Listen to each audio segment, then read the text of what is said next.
Well, if I fail, I'm going to fail gracefully, because that is actually, I've been talk before mine is rather reminiscent of my journey through life, because, yeah, it just ended up that way. So I don't know if anyone read my profile or had a look on me, looked me up on LinkedIn. But as you can tell, I've got a South African accent. Some of the words I speak may sound American, others may sound British, others may sound like complete garbage. It's also, it leads to my title here. What am I doing with a PhD in physics and working as a software engineer in Elastic?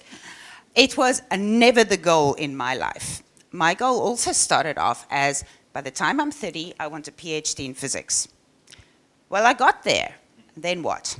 Well, then we ended up moving, immigrating the first time. So my journey through life, from being a physicist to where I currently am and is continuing, is reminiscent of my bookshelf. Okay, without the shelves that have got the mess and the cats and the dogs on them. I did cut those out. So at the top left here, we have 2 physical copies of my PhD, which I got at NMMU University under Professor Neertling. And I started off my working career working in an analytics laboratory for Element 6 De Beers Industrial Diamond. Had a ball there, but then, of course, the bottom shelf. Shall we move? Yeah, why not, Then Mark and I ended up in the UK, and I was not allowed to work for a year because I was getting residency and I don't have a passport. So what do? I'm away from family, I'm away from friends, first time ever, and all I had was a laptop. Now, I'm one of those people that can't be bored, because then my brain just takes over. I become that brain in a jar, and unfortunately, the jar is attached to my body. So I figured, well, let me just fall into my default state. I've been doing it all my life. Let me study. But now what do I study? And realized, look, I've been working with data all my life in science. I may as well learn some of the more modern tricks of the trade instead of using Excel. I'm sure everybody's had a run-in with Excel. And I picked up, one of the obvious languages, which was R down here. It's supposed to be really good. And for the first time ever, I typed some code into a terminal. I thought I was this rock star. But unfortunately, not before too long. I don't know who's had experience with R before. R keeps everything in memory, all right? So the bigger data sets you work with, the more complicated algorithms you're working with, it chars the memory. And then literally I ran out of RAM. What do? Do I give up? No, that's not me. I moved on to the next best thing. There's always this war on between R versus Python. So I thought, okay, I've tried R. I know what my limitations are there. So let's try Python. Why not? So then we move on to some of the Python books. And by that stage, we'd actually landed in the US. So the US was our final destination. Yeah, right. And I started looking into where can I work, because not before too long, I'd be able to get a work permit. Then the next bombshell in life hit me, that all those years of studying and this wonderful PhD that I've got are useless, because I need one more piece of paper. And one more piece of paper I couldn't get in 5 years. That's US citizenship. All of the research in Arizona in my previous field is import-export and Department of Defense. So it doesn't matter if you've got qualifications coming out of your ears, you need to be a citizen. Then I realized, no, I'm not going to wait around for 5 years, because by then the whole community has way advanced. What can I do? I can carry on with software engineering. And I started volunteering for a data analytics company as a foot in the door. But at the same time, I wanted to build something that I could share my life and my experiences with my family. social media is okay, but my sister doesn't want to post pictures of a 3-month-old baby on Facebook and then have the whole world look at them, right? And luckily enough, what happened is in Mark's inbox, the specialization, online specialization came across. And the capstone of that was exactly a tourism site. You could put photographs up there, you could put blog posts and share stories of your life. The only catch was, it was in Ruby. So it's like, okay, well, he's a Rubyist, he'll help me, hint, hint, nudge, nudge. And I started that, and boy, did I fall in love with that, all right? This was really cool. You could really make things happen. You didn't have to start with these huge data sets. You could provide the data. And I found that I was enjoying that a lot more than the data analytics stuff that I was doing. But I also realized it's taking so long. Teaching yourself after a year and a half, and I'd gotten to the point where I was still scared. It's a new language, but I wanted to become serious about this. And I did what most people then do, is you apply to a boot camp, right? It's supposed to be a fast track into a job. I applied to a whole bunch of boot camps, got into them all, and then had to decide which one do I go to. So I took the list to someone who's been in the field for a very, very long time. And he came back with an answer that surprised me. Him being a Rubyist, all these talks and online talk about, how bad JavaScript really is. And he said, go to the JavaScript bootcamp. So I thought about that for a while.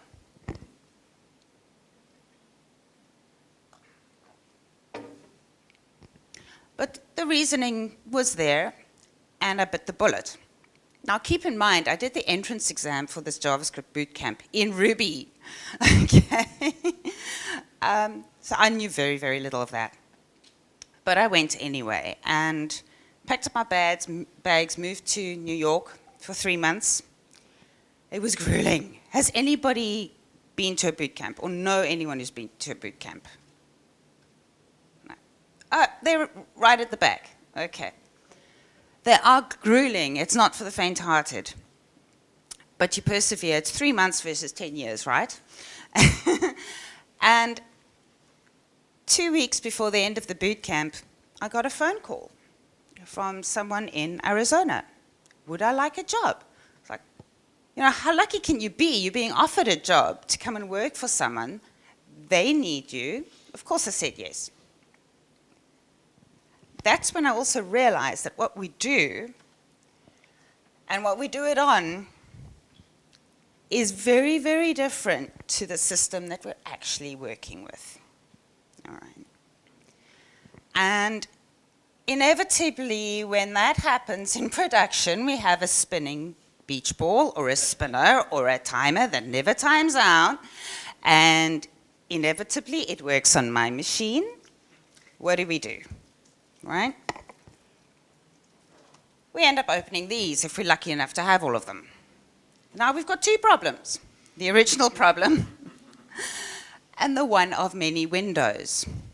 We're gathering all this information, all this data, but no single system can tell us what the problem is. We as human beings have to use our brains to put the pieces of the puzzle together and figure out what went wrong. Hopefully we're all smart and we've got an interconnected network of smart people, or we're just lucky, but we figure it out.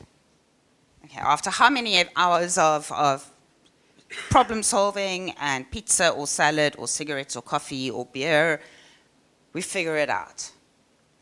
But in 2017, I thought to myself, there's got to be a better way. If we as human beings have a brain that can sufficiently piece those pieces of the puzzle together and find the problem, why can't we have a solution that will help us? And of course there is a solution. That's why I'm here today. Right? In 2017, Elastic launched their APM solution. How many of you know about the Elastic APM solution? 1, 2, 3. Okay. Well, it is reasonably new. It's as the market goes. But it's more than just an application performance monitoring system, right? What the solution gives you is it gives you all the logs, so all that data that feeds into those mini windows, which is problem number 2. It gives you metrics, which is also data. And it gives you performance monitoring together. And the magic is it does it in one click of a button. How can that be? Well, the Elastic APM solution uses the versatility of the ALK stack, okay, Elasticsearch, Logstash, and Kibana, where it uses Elasticsearch as the single data store. So you've got all your information in one place. That helps. And it uses Kibana as a window for you, a single window to look at to help put all this data together. The other nice thing about it is you don't have to pay a fortune, right? It's for free. If you want to try it out, you can use it.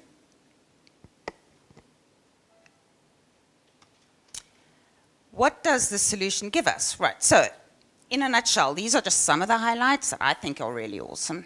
It gives us response time for requests. You don't have to look at timestamps and then figure out how many minutes, how many seconds between this call and the next one.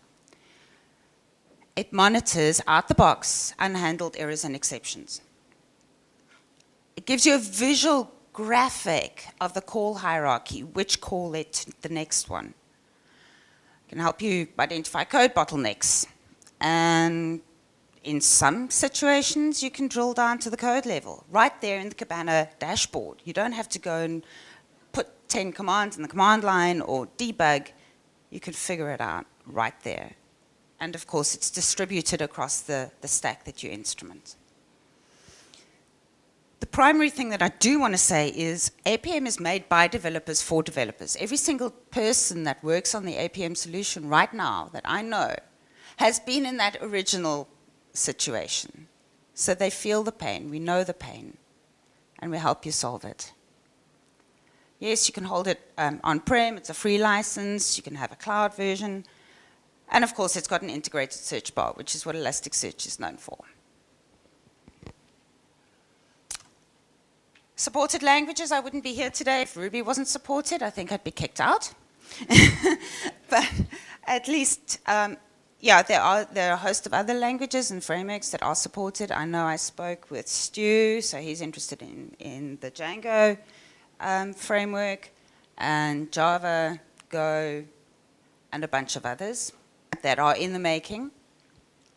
But today I'm going to show you, with enough talking from me, an actual demo. So this is the bit where I need the internet, so please bear with me. I hope it goes all right. And I'm going to hopefully not stumble too hard and switch microphones.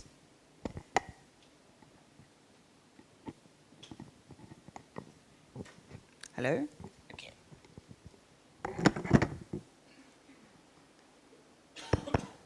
Fantastic.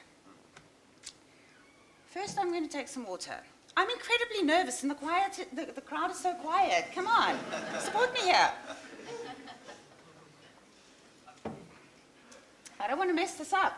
We'll dance with you. Thank you. You're doing great. So the first thing I'm going to do is actually hop out. I don't want us to be staring at the paint dry or the walls dry or the wind blow outside while I download distributables. So I'm going to cheat and go onto the cloud. Oh, I was like, what am I doing wrong now? Everyone can see that. Okay, great. So the Elastic Cloud, you can get to easily cloud.elastic.co. You can start up a free trial. All right, no questions asked, 14 days. You won't get an email in your inbox until at least day 13. All right. And I'm going to start up a deployment, let that spin up for a little while. It takes about 3 to 5 minutes to start up, and then I'll jump into the applications that I'm going to give you the live demo of instrumenting with APM. So when you hit the dashboard for the first time, you probably won't have deployments unless you've already got some, but really just follow the steps, create the deployment. I'm going to give the deployment a name, Rubyfuza. Let's call this one. I've practiced a few times, as you can tell. And I'm going to go with GCP. We support Amazon, GCP, and Azure. And then a region, this trips me up. I'm so used to going to US, but we're in Africa now. So Europe, I suppose. And I'm going to stick with the defaults that are given. So you can choose different stack versions. If you've been playing around on a 7.2 or a 6.8, you can choose those versions if you want to. I'm out the box going to select the defaults. The optimize of deployment, high I/O, sure, why not? That's what you recommend. And at the bottom here, you'll see, with the current configuration, this is an estimated cost if it wasn't a trial. So as you play with your deployments later on and you change the configuration, you don't have to hit submit and then wait for the bill. You'll get an estimate of the cost. And I'm just going to create the deployment. Again, you can do all of this on your own machine if you want to, but I'm going to do that. And I'm going to copy the password since we are told it won't be shown again. Please take heed of that warning. It will not be shown again, but you can reset your password. And I'm going to do something and save it in a super safe place, which I do not recommend at home. Elastic.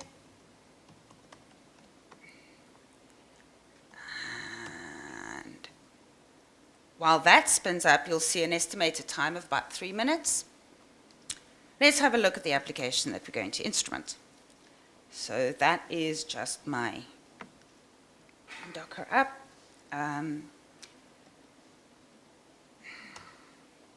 We've got a Rails backend. It's a super simple API, and it's powered by a React frontend.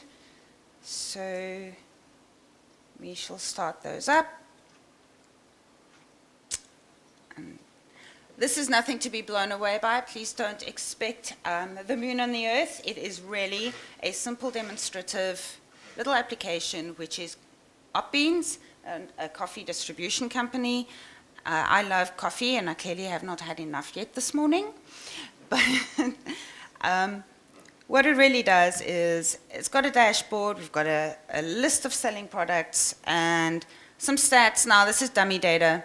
Of course, one in a real-life situation would hope you make a bit more revenue than $0, and that your profit is a bit more than $0.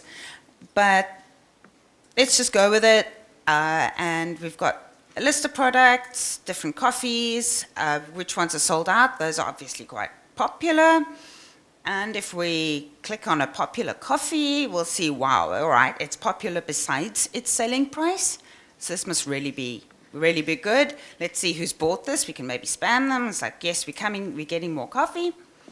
And we see a list of customers down there.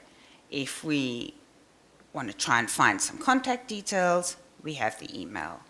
And all of those are, of course, you can find them from the nav bar. And that's it. Okay, simple back-end, simple front-end. Let's now try and instrument what would happen if we were coming across some errors and failures.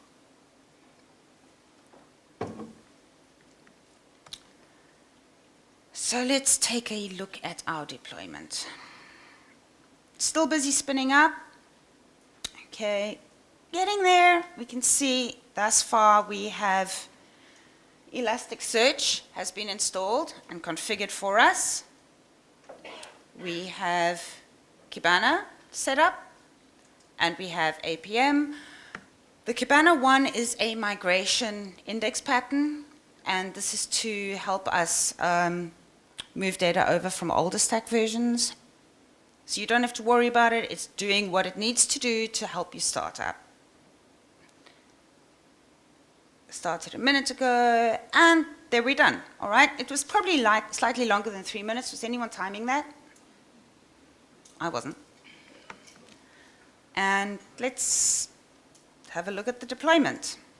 So here we have the entire deployment. We've got Elasticsearch, we've got Kibana, and we've got APM. If you want to look at the instances that you're running, the different nodes that you're running, you've got a master node, right? Or master eligible. You've got high IO, which is going to store all your data. Then you've got Kibana and APM. That's what we asked for. That's what we got. Marvelous. What we're going to do now, well, we want to know how to instrument APM. You could go read that up in the docs, but what is really useful is if you actually just launch APM directly in the cloud, it'll give you the instructions, step-by-step instructions of what to do. I'm going to zoom out a little bit so that we can see there are a gazillion instructions. No, they're not. You will see now. We have another spinning beach ball. Kibana is a monster. She needs to start up, so bear with her. It is all JavaScript, busy compiling, but she does log in. So this is where we paste in our password that we saved in a super safe place. Hopefully that's still on my clipboard. No, I will not save this. All these tools that help us and just actually get in the way. All right, at least now we know we have a live situation. We're detecting that we don't have any agents configured. So let's go and have a look. Let's go and look at the setup instructions.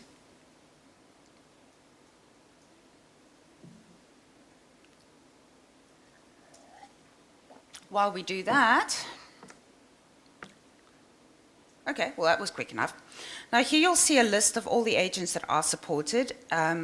Please choose the agent for your language and your framework, otherwise you might get some errors or confused or yeah. So start on the node. We're going to instrument our server first. So let's go to Ruby and Rails, and here we see the whole long list of instructions, of which there are 3 of them. Plus we have some really cool copy snippets. Okay, let's follow these directly. And sure, all right. So step 1 is install the gem.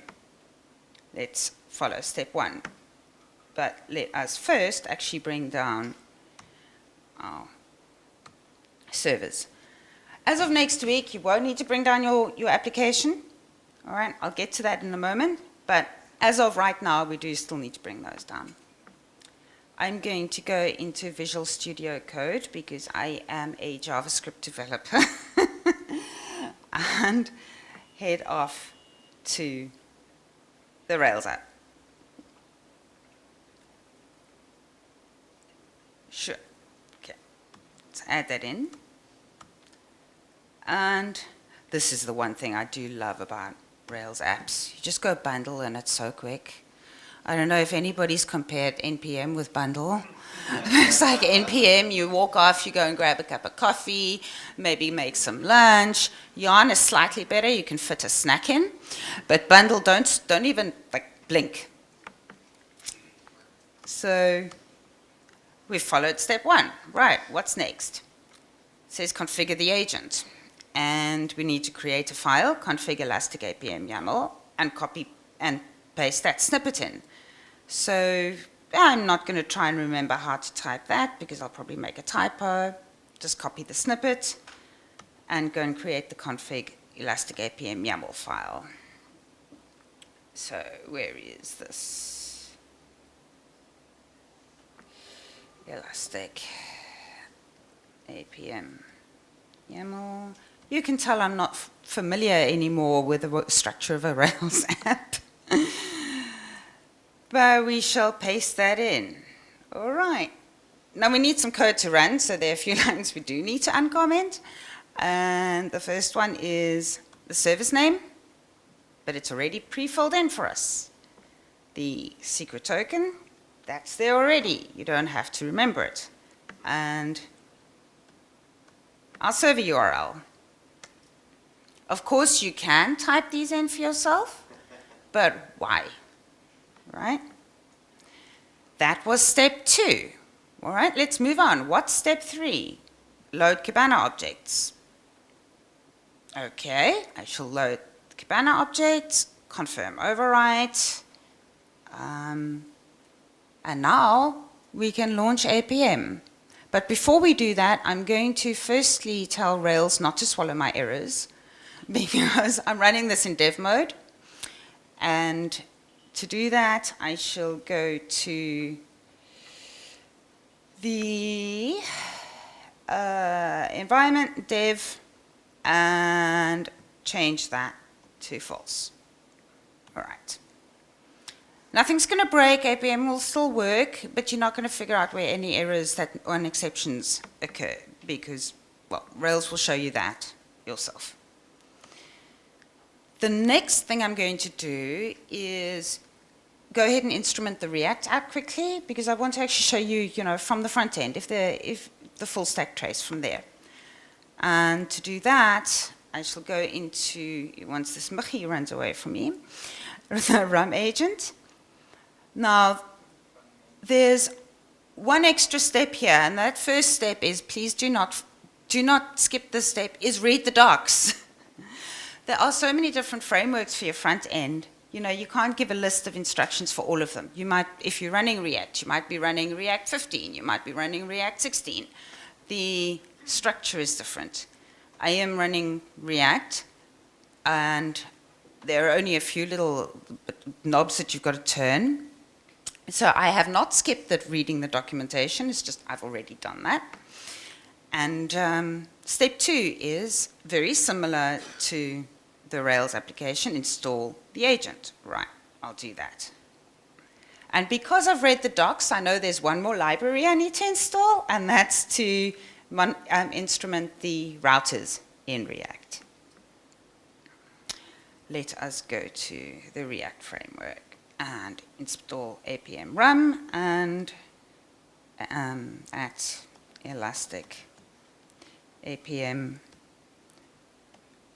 RUM React.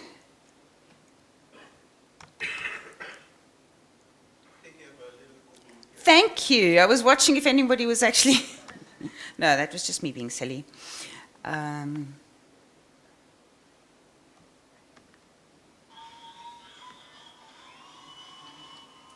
we dancing? It's only 2 packages. Hopefully this won't take too long, so we don't have to go for lunch yet. As any good developer would do, I'm going to ignore all those warnings, because it's just development mode and it's just a dummy app. And all right, we have now done step 2. Let's look at step 3. Oh look, we also have to configure this agent.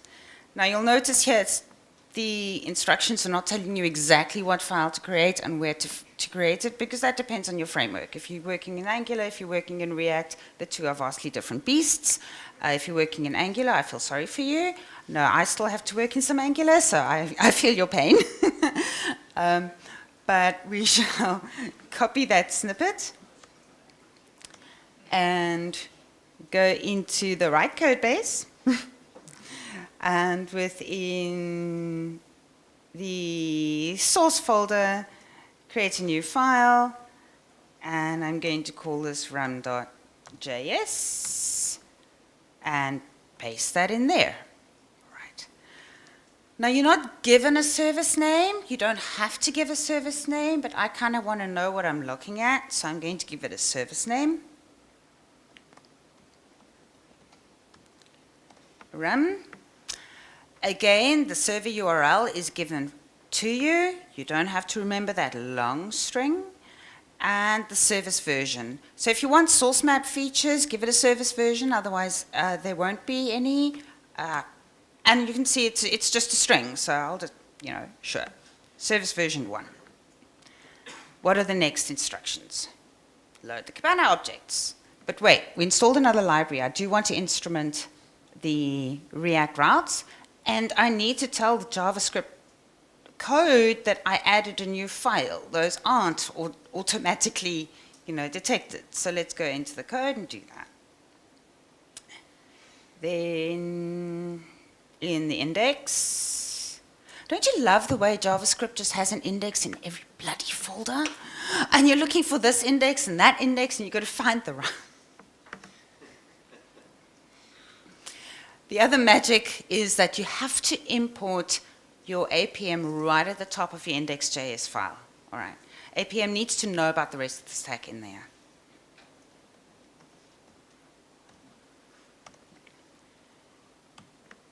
Done. Now, theoretically, it should know about it. I'm going to not be pedantic and add the rest of the semicolons. That's a bit silly. Then in the app, which is where my routes are configured, I need to import the APM routes. So import APM route from at Elastic React. And then go ahead and change a few of these. Let's not do the not found.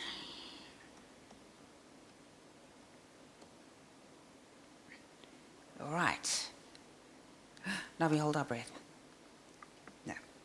That is it. Apparently the instructions are done. So let's start up our server, let's start up our front end and see where we are.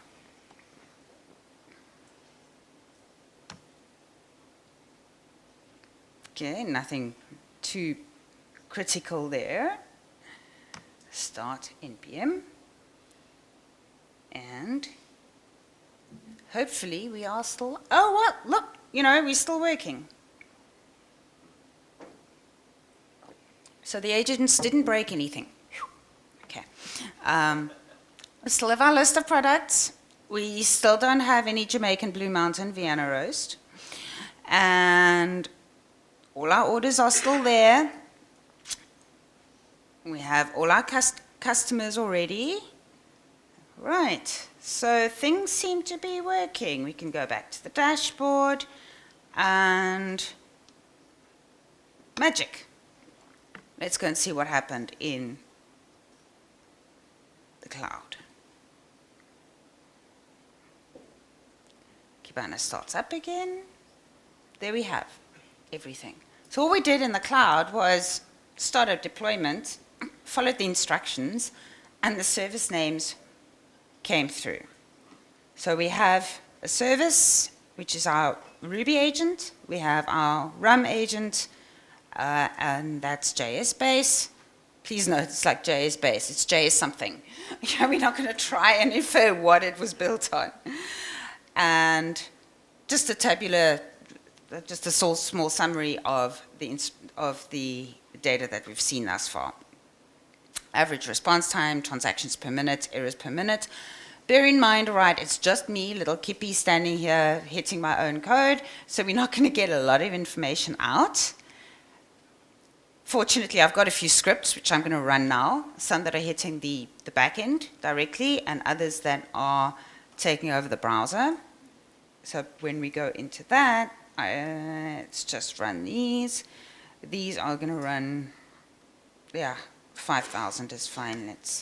So that's just cycling through a list of the APIs that we've exposed there and a few mock error APIs that I've thrown in. See what happens there. Then Flourish is written thankfully by a certain somebody in this crowd that was helping me out, so we don't all have to hit this at the same time. That is a Selenium-driven. No, let's go. Okay.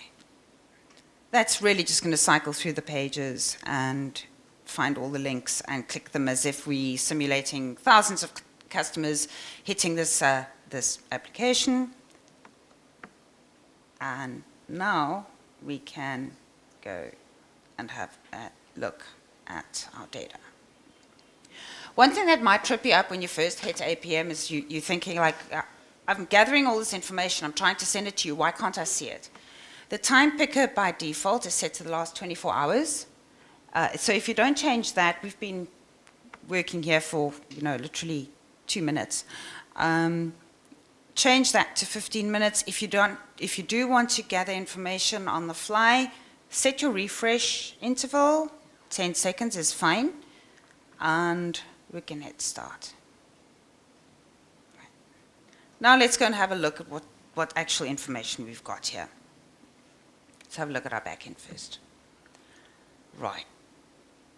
The top graph that you see on this dashboard, now this is a Kibana dashboard. It's specifically built for APM. You can go and configure them yourself, but this is what you get out the box. And here we start seeing our data coming in. And it's split by the app, the controller, Postgres, which is our database. The view, clearly nothing because it's run by React. Okay, we've got a React front end. Then we've got some pretty graphs of transaction duration, requests per minute. You can hover over them to get more information out of those. And a lovely table at the bottom, which is your waterfall hierarchy of the transactions that are taking place. The statistics here you can dive into. You can also configure if you want to, but let's just have a look at what's going on here. Let's have a look at the coffee controller. Then you get some top-level statistics of the time spent by each span in a percentage, so you don't have to go and calculate that yourself. You have your duration distribution and your trace sample data at the bottom. So you've got an HTTP call, it goes to your coffee controller and goes to your text templates. What might be slightly more interesting is if we now go and have a look at the full stack trace between our front end and our back end.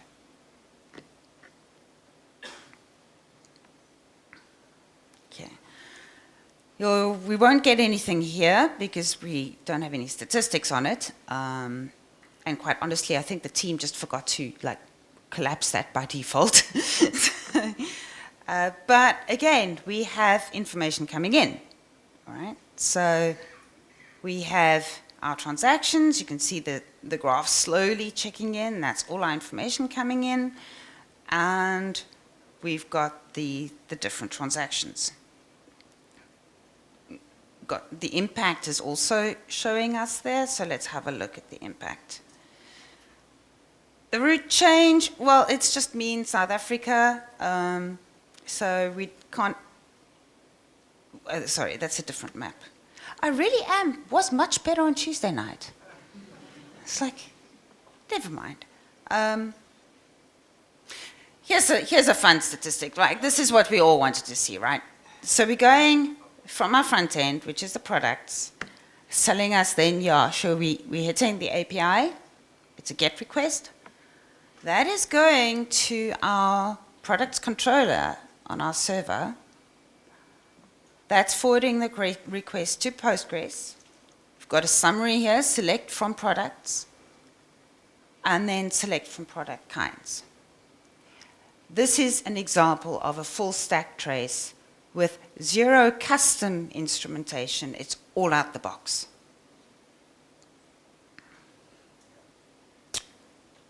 If we wanted to have a look at one of these HTTP requests, we can click on it, get out a whole bunch of request information that you can do your own little bit of data fishing from.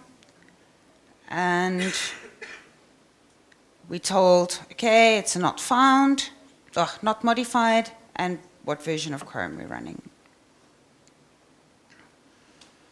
But perhaps we instrumented to have a look at critical errors. So let's go and do that. Let's have a look at some errors on the front end. And we see, right, okay, we're actually finding an uncalled type error, cannot read property load settings. This is JS, it's a static bundle, but at least we get a hint of where in the bundle this code went wrong. If you wanted to look at some of the metadata, that's there too. You'll see the error ID that you can go and then trace down, and some information about the agents. Now there's one more example I want to show you. If we have a look on our server side, and we have a look at what some of the errors are that we are catching, we'll see we have a few unhandled rejection errors, and these are obviously problematic in our code, so let's go and have a look into one of them. And this is where you get examples of actual code level drill down. Now clearly this is it's mock. But if you use out of the box instrumentation without custom configuration, this is the type of stuff you'll get. And I've run out of water.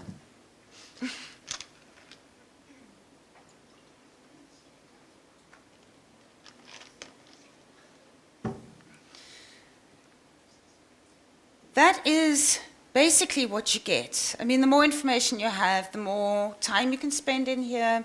You can follow the links to go and look at your raw documents in Discover. It's all Kibana. Everything is an index pattern, so you can do what you would expect to do in Kibana and add to your custom dashboards. You can go and create Canvas presentations that you can print out and send to your boss right there from your infrastructure. You don't have to then go and play with a different application. So I guess we can move back into the talk then. So that was the demo. Thank you all for not using too much internet. That actually started up quite quickly. And what did we do? I mean, it was really 3 simple steps for both the back end and the front end. You install the agents, you configure the agents, and you load your Kibana objects. The documentation then gives you hints and insights on how to add your own custom configuration, but what I just showed you is what you get out the box. That's a quick start guide. There are a few catches that I found, right, that you will find in the documentation, but, that I found setting this up. So the order of your configuration is important. If you set an environment variable, doesn't matter what you do in your YAML or your config or your default, it's always going to listen to your environment variables. So if you're coming across a solution like, why is it just not finding this thing? Check your environment variables. That tripped me up. The other thing was, tell Rails not to swallow your errors. You actually want to capture those. And the APM server URL that you're given, if you're not using the copy-paste option, make sure that you've got the port there. The client side, if you happen to be using React, you need to install the correct libraries. Doesn't matter what framework you're working on. Just go and have a look at the docs. It should be a quick start guide. And you need to import that code. So what I showed you here was the real basics of the APM solution, which is the real user monitoring and the application monitoring. Of course, you can go further. You're using the Elk stack, right? You can add server-level monitoring. You can add logging. It's all integrated in Kibana. With one click, it'll tell you exactly what to do to add that instrumentation. And we can do that because it's all an index. All your data is stored within a single data store. You can customize dashboards. And of course, we all want to know, I don't want to go monitoring this 24/7. I want a Slack message or an email or ping my partner or a colleague who's on call. And you can add that with alerting using Watcher. What's coming next week? Well, the first one, as I said, you can set API keys in auth headers. Team's really excited about that. The other 2 things that are noteworthy here are the SQL summarizer has been moved to a Lexa-based approach. So the summaries that you see in your waterfall will become even smarter, more intelligent, and in certain situations, faster too. Then, of course, there's gRPC support, if you want that. Grape is also supported if you choose to go that way. I just don't think we've gotten to updating the documentation yet. Sorry about that. And of course, it's all open. This is the magic of Elastic. All our code is there for you to look at and snigger at and ask for feature requests, right? It's all there. It does make life as a coder somewhat interesting and challenging, but it's fun. Nothing is hidden from you. You can download the code yourself. That's all, folks. Thank you.